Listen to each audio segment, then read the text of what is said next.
Ha? Si Kwasa? Wild berry. Ganap lang.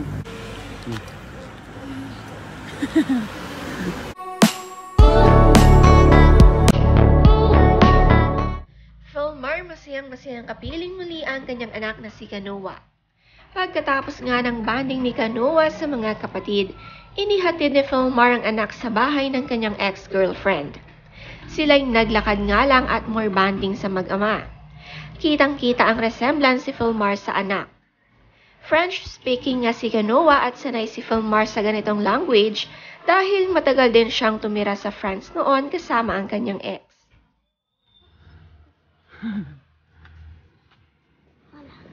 Okay. Kwasa? Ha? Si Kwasa? Wild berry. Ganap lang.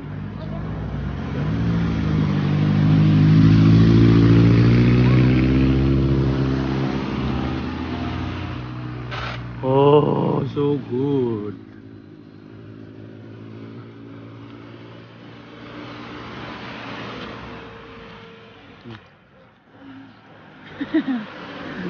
Habang sila'y naglalakad, nadaanan nila ang cherry trees.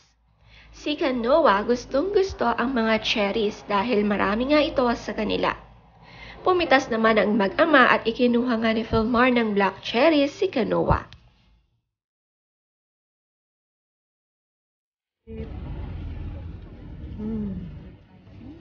Ay, ano, kulang sa yung ganyang kaliit. Kulang ate.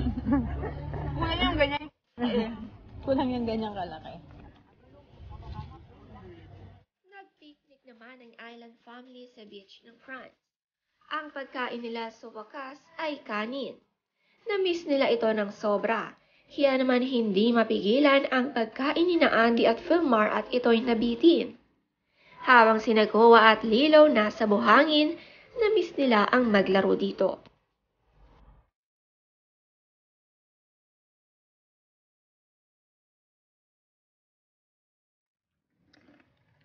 Malamig.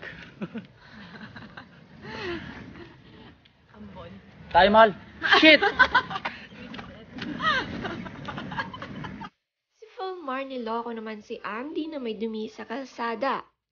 Tawang-tawa si Andy. Iba nga ang kalsada sa France dahil ito ay napakalinis.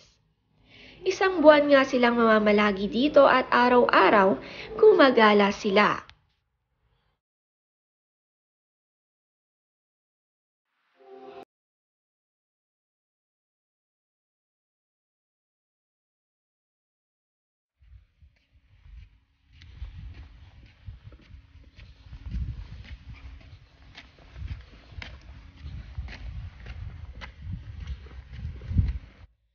Si Andy, isang medium luggage na damit ang dala kasama ang kanyang favorite na activewear.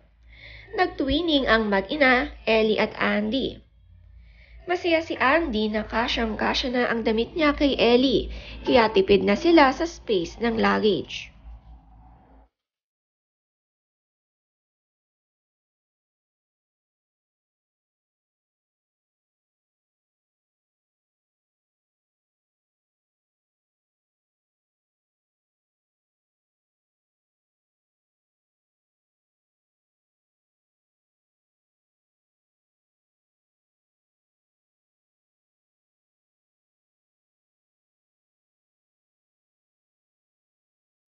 Ang mahabang tulay ng Cloud9 natapos na rin sa wakas.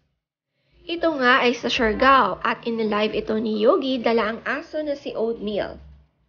Siya nga ang nag-aalaga nito kapag wala sina Philmar sa Siargao. Ipinakita ni Yogi ang kagandahan ng Cloud9 ngayon. Lalo sa gabi, may mga pailaw ito kaya napakaganda tignan.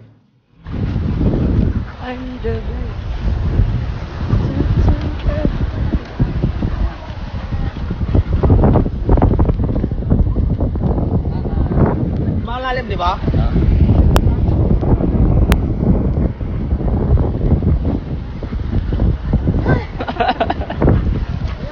Pare!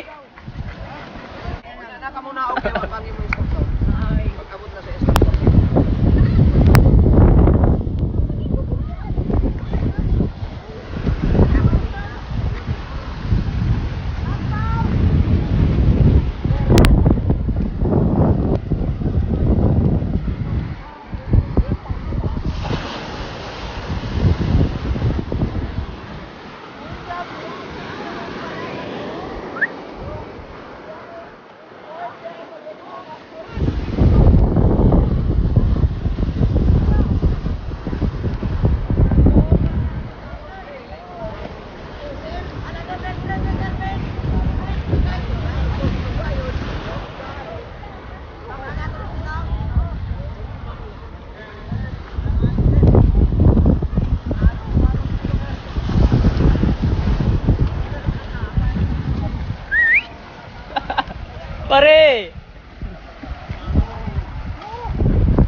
idol!